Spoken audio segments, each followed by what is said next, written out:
Hello everybody, my name is Ace Reviews Music, and today I'm reviewing Minutes to Midnight by Linkin Park. This was Linkin Park's third studio album released in May of 2007.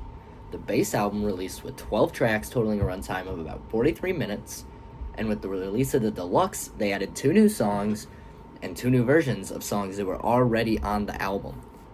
In my opinion, this is one of the best albums of all time, and I don't think there's many people around that are going to debate me on this.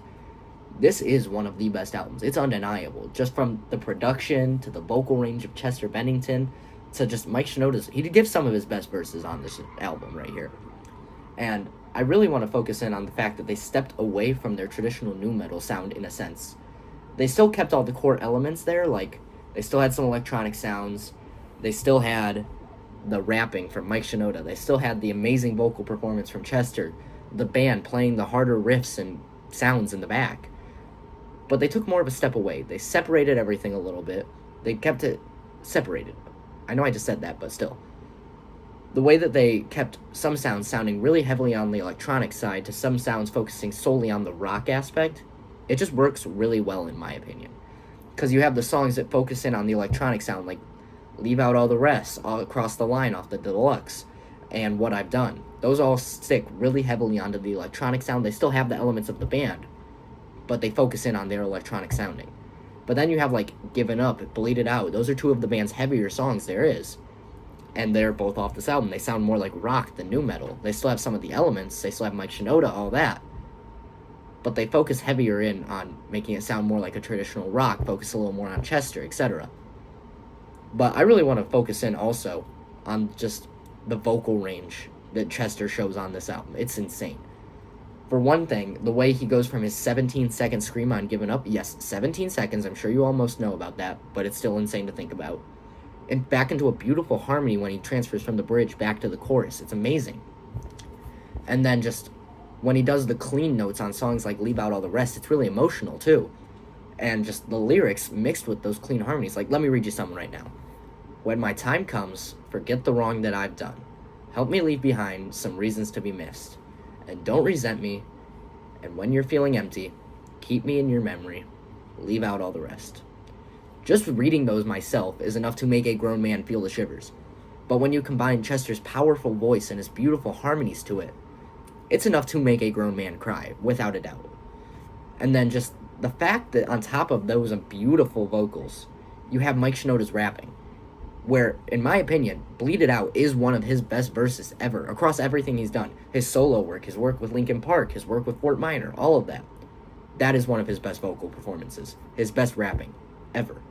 And I don't think there's much of a debate there either. And then I also want to bring up the fact that this album contains 3 of the band's biggest songs, while not being regarded as their best album by far. Everyone's like, it's Hybrid Theory, it's Meteora. They forget about everything else. But Minutes to Midnight is right there with those 2. It has 3 of their biggest songs with Given Up, Bleed It Out, and What I've Done. And yeah, Given Up only has around 500 million streams on Spotify. That is bigger than most bands' biggest songs. That's what's crazy about it. And that's considered one of their smaller songs. And then you have What I've Done, which has 1.2 billion streams. That is crazy to me. And the fact that it wasn't even made for the album. They made this song because they were approached by Michael Bay to make a song for the Transformers soundtrack. And with that, Mike Shinoda got in the studio, he started working, he made 4 songs working under the titles of 4 different Transformers. You had like Optimus Prime, Bumblebee, etc. I don't remember all their names. And Megatron. Megatron ended up being What I've Done. They made that for Transformers, not 4 Minutes to Midnight. But they put it on the album anyway. And it works perfectly in my opinion. It's amazing. And just, that song in general is perfect. It's one of the best songs there ever is, ever was, ever will be. And just this album, everything they do, and even now, I went to a concert of theirs back in August, and hearing the songs off this album live was some of the best part. Like, they closed with Bleed It Out, not In the End, not Numb, none of that. Bleed It Out. And just, the whole crowd went wild when we heard Mike Shinoda come in on that. It was amazing. And even with Emily singing instead of Chester, it's amazing. That's just a testament to how good this album is. But now, moving on to my recommendations off this album, it is not easy to give you songs to recommend off this album. That is how good it is. Every single song is amazing. I'm not going to give you what I've done. It's got 1.2 billion. I'm sure if you're watching this video, you have already heard it, and you know how amazing it is. But still, even these, they're technically smaller songs for the band just because they don't have the biggest stream numbers. I'm sure you've heard two of them, but Given Up, Bleed It Out, obviously. Big two right there. But the third one is not one you're going to normally see. It's my personal favorite off this album. It's Across the Line. It was only on the deluxe. It wasn't released on the base album. And I think it's simplistic perfection in the way that Chester sings it. He just keeps simple melodies until the bridge where he pulls out his screams, pulls out all the stops. He makes what should be a simple song, simple story, simple everything, into just an experience.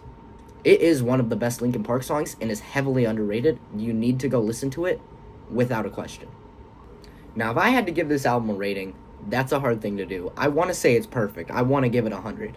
But I can't. There's some things I gotta nitpick in there. It doesn't quite live up to the hype that the first two albums brought. But it is still almost perfect. And for that, I'm gonna give it a 92 out of 100. Almost perfect, not quite there. There's still some things they could have improved on. But it is almost perfect.